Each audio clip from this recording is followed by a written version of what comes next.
C'est une association, loi 1910, qui fait partie d'un... 1901, pardon, 1910 c'est autre chose.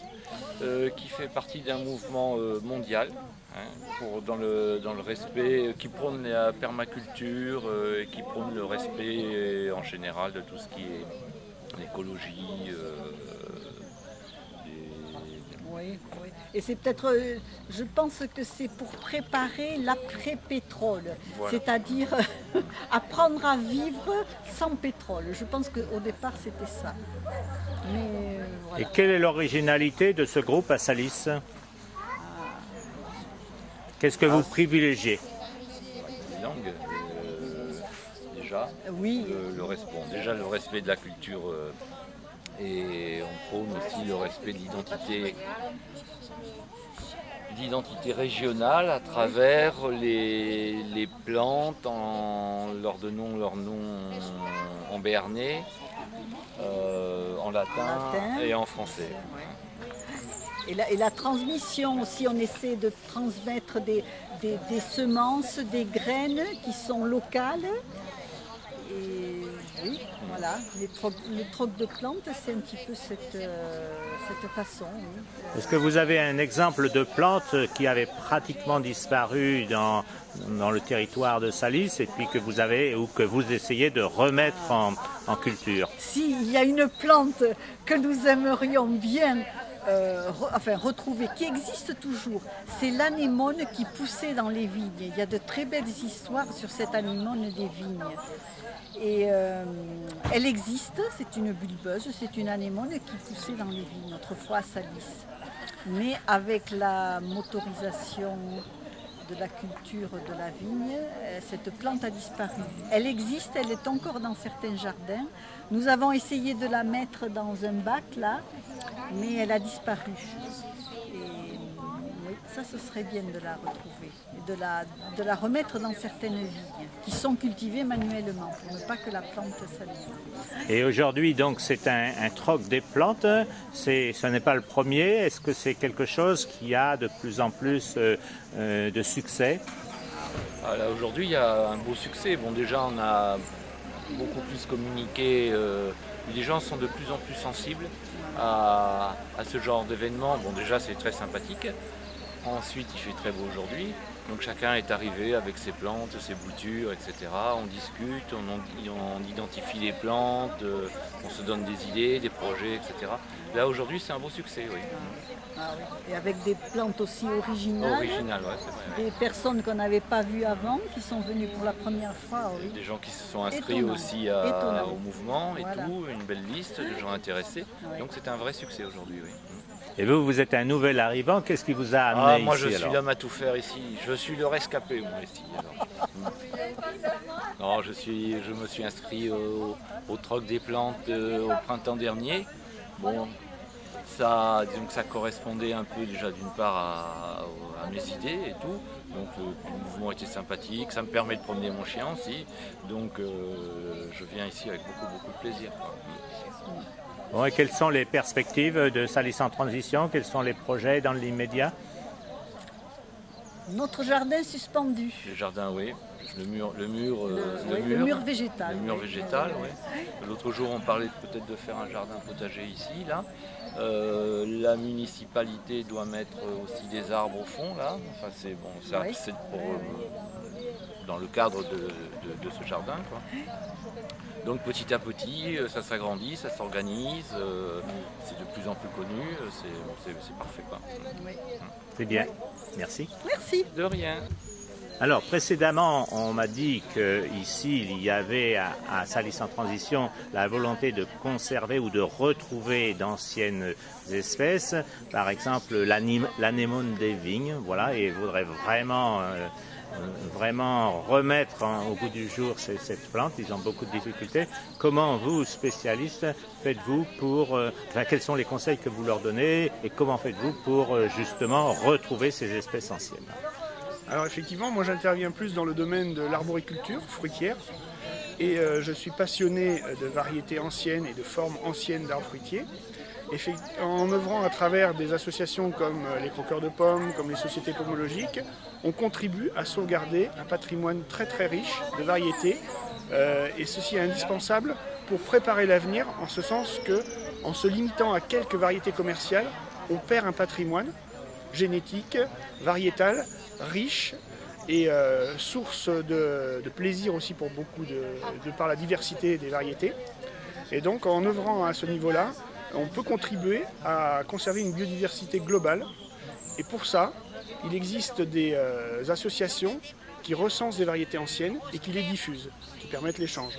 On a dans notre Béarn une richesse énorme en variétés fruitières, vedette du Béarn, Péras, etc., qui sont des variétés endémiques, adaptées à nos climats, adaptées à nos sols, et qu'on a besoin de diffuser justement pour contribuer à cette préservation.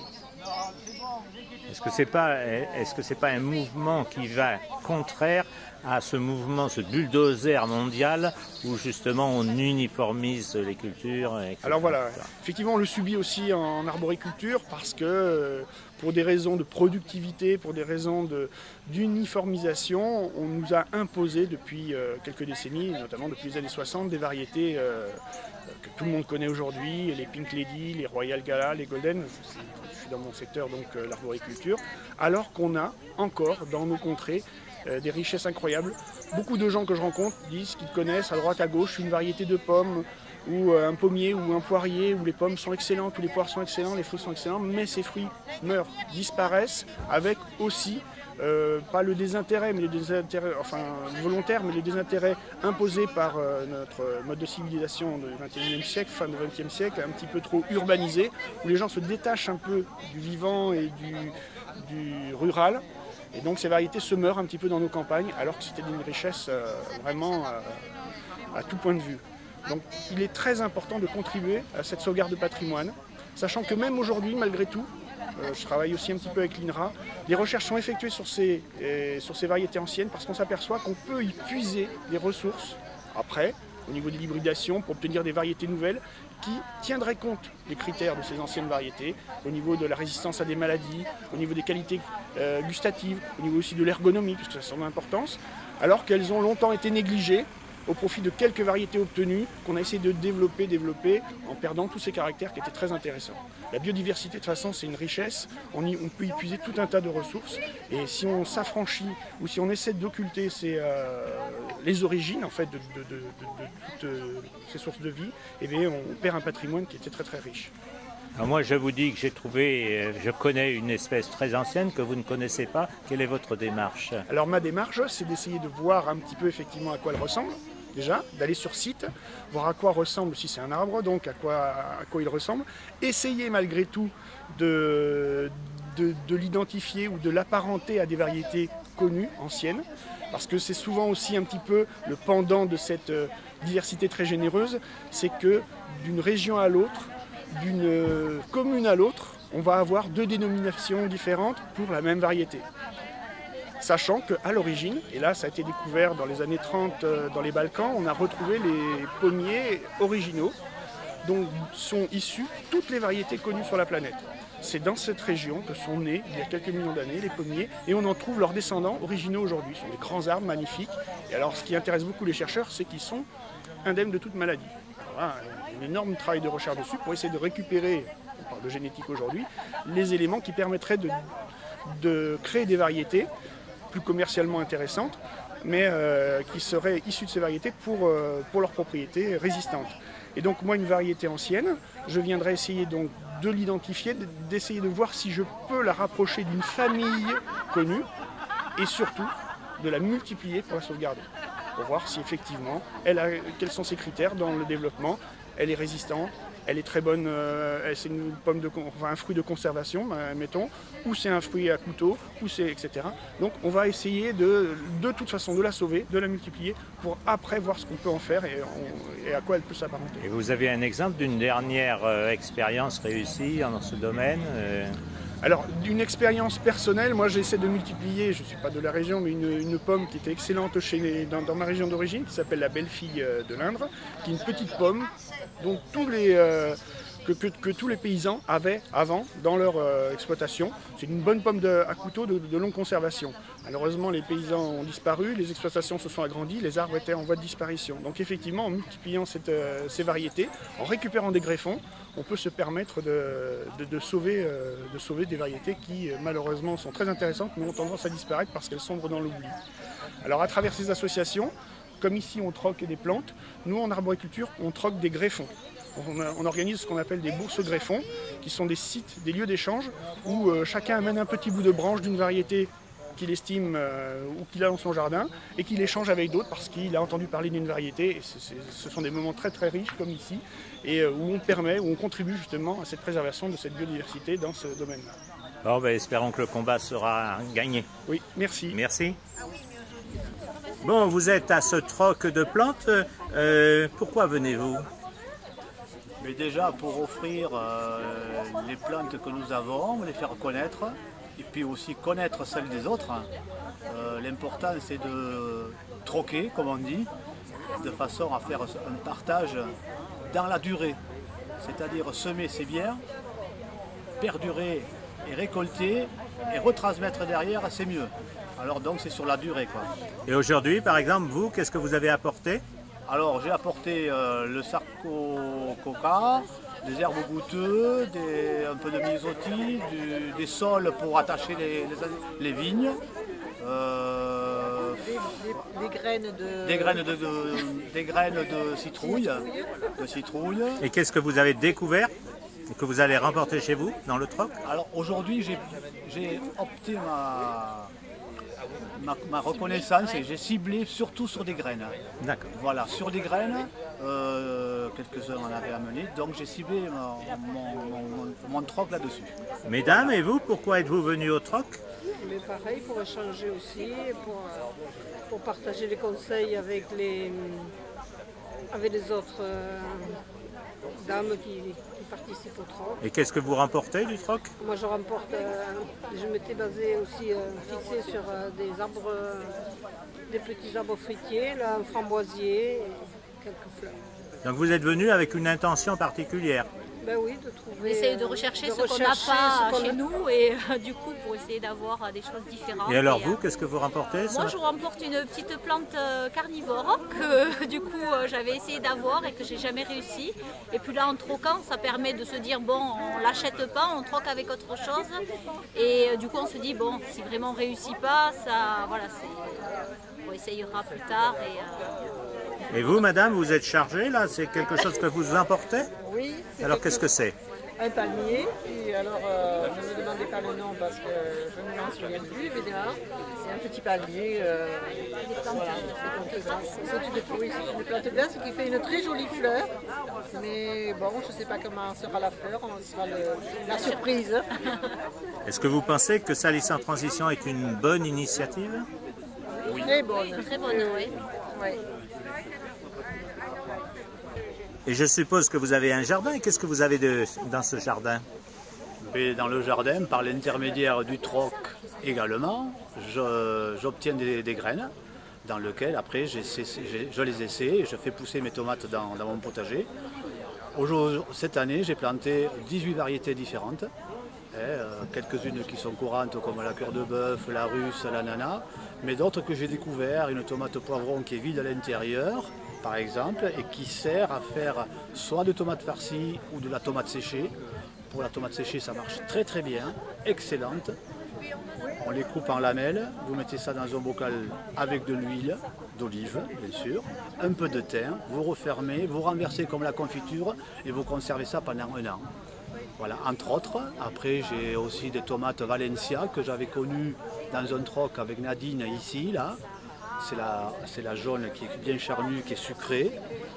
Ensuite, j'ai la tomate de conserve, mais je n'arrive pas à mettre un mot dessus, un nom. J'ai été voir sur internet, il y en a qui y ressemblent, mais je ne veux pas m'aventurer à lui donner un nom parce que c'est faux. C'est une tomate qui se conserve jusqu'à Noël. Donc on peut les conserver, les manger à Noël et au premier de l'an. Et elles sont dures, excellentes. Et la palme d'or de la tomate, vous la donnez à quelle espèce? Cœur de bœuf. Oui, cœur de bœuf, ananas. Pour moi, pour manger en salade, cœur de bœuf, ananas. 3, 2, 1, top. Adichat. Bonjour monsieur. Alors, pourquoi êtes-vous venu au Troc? Et parce que j'adore ça, j'adore les fleurs, j'adore le contact humain et j'adore. Et qu'est-ce que vous trouvez de particulier au Troc de Salis en transition à Salis-le-Béarn? L'ambiance, la convivialité, la gentillesse des gens, tout. Tout est parfait. Et, des fleurs que je n'ai pas. Ce matin, vous êtes venu au Troc avec des plantes? Oui, bien sûr, avec beaucoup de plantes. Quelle plante particulière? Une plante? Un iris bambou. Un iris bambou. Et vous allez repartir avec quelle plante que vous ne connaissiez pas? Aucune, je les connaissais toutes. Elle a vraiment le problème. Vous n'avez rien trouvé de particulier? Non. C'est moi ça? Et alors, cet iris en béarnais, quel est son nom? Ah ben, iris quand même. Hein. Iris quand même. Iris bambou. Adichat. Adichat. Et tu as demandé à Mélanie et faire peut-être une petite de M. Brown de librairie qui est connaisseur de béarnais, peut-être lui demander pourquoi le béarnais est si important. Bon alors, vous êtes une des jeunes de ce Troc. Hein, est-ce que cette organisation de Salis en transition est conforme à votre mode de vie personnel? Bah bien sûr oui, parce que comment dire, je suis beaucoup dans l'échange et dans le partage, donc puis surtout aussi dans le bio, je suis passionnée par les plantes et là tout se réunit quoi. Et dans le Troc en lui-même, dans tous ces gens, qu'est-ce que vous trouvez d'intéressant en dehors des plantes bien sûr? Le côté humain, le côté du partage quoi, c'est vraiment les gens offrent, les gens donnent, ils sont pas égoïstes. Et est-ce que vous participez en tant que bénévole à l'entretien des bacs? Oui, oui. Oui. Qu'est-ce que vous avez planté cette année? Alors j'ai ramené de la lavande, j'avais ramené des pieds de tomates. Après j'aide surtout aux entretiens. D'accord. Tout le monde déjà ramène pas mal de petites choses. Merci. Here for the last few years, very interesting people, lots of good exchanges with seeds and plants and trees and whatever, and good advice and very friendly. I've been living here for the last 30 years, so I'm more French than English probably now, and I love the gardening. I know more plants in the French names than the English names.